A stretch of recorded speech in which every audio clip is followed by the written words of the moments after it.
So today we have a question from a viewer. Dear Jake, why does my KRX suck? Okay, so today I guess we're going to talk about why your KRX sucks, or issues that are related to the KRX that are actually not related to the KRX, they're related to the owner of the KRX. I see it all the time, and I'm going to say it all the time. I've been doing this for over 20 years. I mean, off-road desert racing to rock crawling, and it's always the same theory. And I don't care if you're a drifter or you're building an Indy car, it's the same principle. Center of gravity, you put everything as low as you could possibly put it, and that's it, final story. Okay, huge roof lights, okay, the LED light bar, the big roof rack, and then you put all your crap up top, your spare tire sitting in the back. You got your roto pack cans. Oh, you got your tire, you got your jack system here. I mean, how many other things do you guys need to put on the roof before you realize that I can't do a side hill? I was braking into that turn and it felt like it was gonna roll over, because it was. I can't get up that climb. Yeah, because you can't. You gotta look at yourself. The big thing is, in this industry, a lot of smaller companies have jumped in and made a bunch of bolt-on garbage that everybody wants for their UTVs, and it's been going on forever. And they've actually created complete trends on it, and everybody wants, you know, this and this, and you got to have a spare tire, you got to have the, no, you don't. Yeah, and the number one focus for safety and for a rig that's capable is keep it light and keep its center of gravity down. So, in my opinion, spare tires, I don't bring one. I don't really have a lot of friends who do, but I have a lot of friends who do carry them, and they understand it. Bobby, okay, Bobby couldn't even follow me through a simple thing at Moon Rocks, and he immediately flopped it on his side. Dude, he's running glass windshield. You got to think about that. Glass windshield's a lot heavier than scratch resistant Lexan, and does Bobby have a light bar? I don't think Bobby has a light bar, but he's got the plastic roof, but he's got a spare tire up in the back and a Kawasaki rack and all these things. And he's got too big of a cooler and all these things. So anyways, he flopped over. Chris came and got me, hey, come get Bobby. I winched him back over. Bobby backed up like 8 feet and flopped it over again because, I mean, center of gravity is something, and there's a lot to be said about it. So if you even think about, dude, you're just a trail runner and you're doing things, and I don't care if you start coming around a turn at 35, 40 and it's not very, nasty or anything. Any weight you have up top is trying to roll you around. And that's the point. You watch our video, UTV Conquest, we just did the Rubicon Trail. Man, we were out there for 3 days. But you got to pack all your stuff in, you got to pack it out. But I don't put anything on the roof because I want to make it there. I don't want to put all that load and stress on all the parts and everything else. You'll notice we packed everything in the back. We had a trail rack that goes in the back, and we keep everything down as low as possible. That's the way it should be. And we don't pack in excess. This is a UTV, you guys. Again, it's a dirt bike, and it should be treated as so accordingly. I have friends and customers who have packed every gadget on this thing, from the Rotopack gas cans to the jack to everything. So what do we do without a spare tire on the back? It's simple. We carry the little Vire portable air compressor kit. You plug in 12 volts, runs out, you fill up any tire at any time, and we carry a tire plug kit on the website. I don't care if you buy it from me or not, but that's what we run. And that's what I think you should run. You got to really ask yourself, I mean, who am I? What am I doing with it?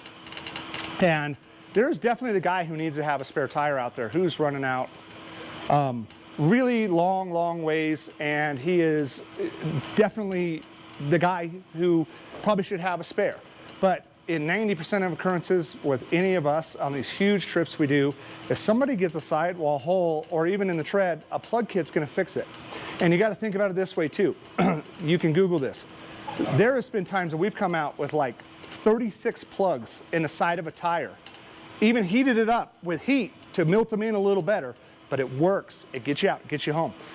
It's not a big deal. And that's rock crawling occurrences, but talk about my brother, Walker Lake.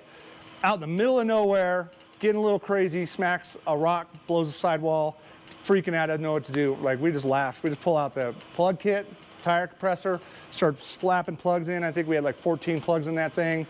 And for whatever reason, we couldn't get that one to stop leaking. Hey, simple. Hey, Siri, set an alarm for every 10 minutes. Every time that alarm went off, we just pull over, put some more air in that sucker, and then just keep driving, and it was still fine. But again, that's what I say, that's what I recommend. So given that too, spare tire. We go to Sand Hollow, Utah, yeah, we bring a spare tire. We go to Coos Bay, we bring a spare. Farmington, New Mexico, we got spare hammers. We got a spare, but it's always down to the trailer. So worst case, somebody can always go back and get it. So it's one of those things, the rule number one that we always have, you never go wheeling by yourself. But anybody can go get it and so on and so forth, but that's that. How about a floor jack? Scissor jack, bottle jack? What kind of jack do you need to get the off-road vehicle off the ground? Let's think about that. We carry absolutely nothing, and I never have. If I need to get the right rear tire off the ground, I'm going to climb something with the right front tire. Simply even my buddy's tire is enough for me to go take off and change the tire, let alone fix it. To air up a beads, do whatever you need to do, but that's how we do it. You don't have to have a buddy's tire either. You can use a trench, you can use a rock, you could use a tree stump. Just think about it. You know, all the tools you really need are kind of out there to an extent, but I mean, you need your lug socket and all that kind of stuff, but that's why we don't carry it.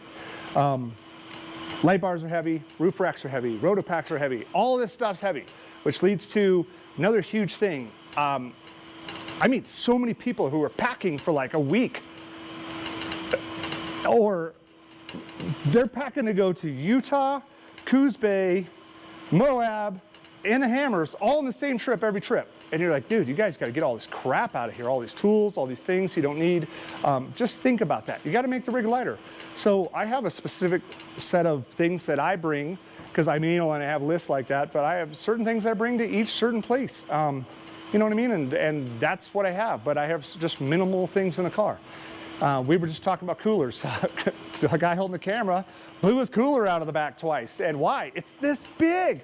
Like, dude, we're going out for the day. Like, what do you, you're not feeding a family of 4, you know what I mean? You can't drink 60 beers in one day. I don't know what he was thinking, but hey, he's giving me the face. But hey, at the end of the day, you guys don't need that huge cooler. You don't need all that big stuff. And my recommendation is to tighten it up, make it smaller. Look at my cooler. I even cut the back of the plastics, everybody's seen it, and everybody asked for it, and I dropped that cooler down, and other people say, oh, I'd totally own that if I had a bigger cooler. Dude, I'm gonna make this, and it's coming. And it will not be with a bigger cooler, absolutely not. That cooler can knock down 2 grown men in a full day of riding, so, and we get lunch out of it. So why would I want anything else? If we're gonna go out, going out camping somewhere, hey, we'll pack accordingly and do that. And matter of fact, that other trip, we did. We packed a whole other cooler on the rack. So,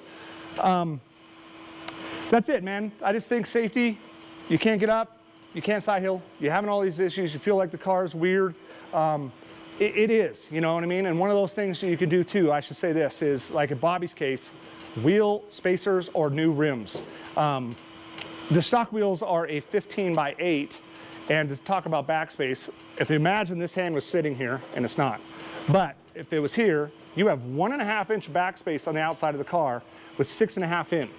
So if you think about a 15x7 wheel, they call it a 5.2. Well, that's 5 in with now 2 out.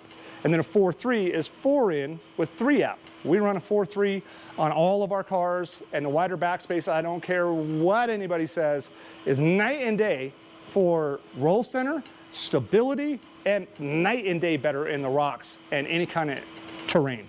That is a long discussion on its own, but that width and that stability is greatly going to help you. So if you do have all that stuff up top, hey man, get some wheel spacers from us. We got 1.5 inch and we got 2 inch. And you know, in Bobby's case, we just did the measurement. He wanted to be the same width as this car because he flopped it twice, Bobby. He flopped it twice. We got 2 inches, and 2 inches was still technically a 1/4 inch narrow of where we are with a 403 wheel. So I don't know. Just a little insight. It's just my opinion, and take it with a grain of salt. But this Jake full access UTV, you guys, please ring that bell.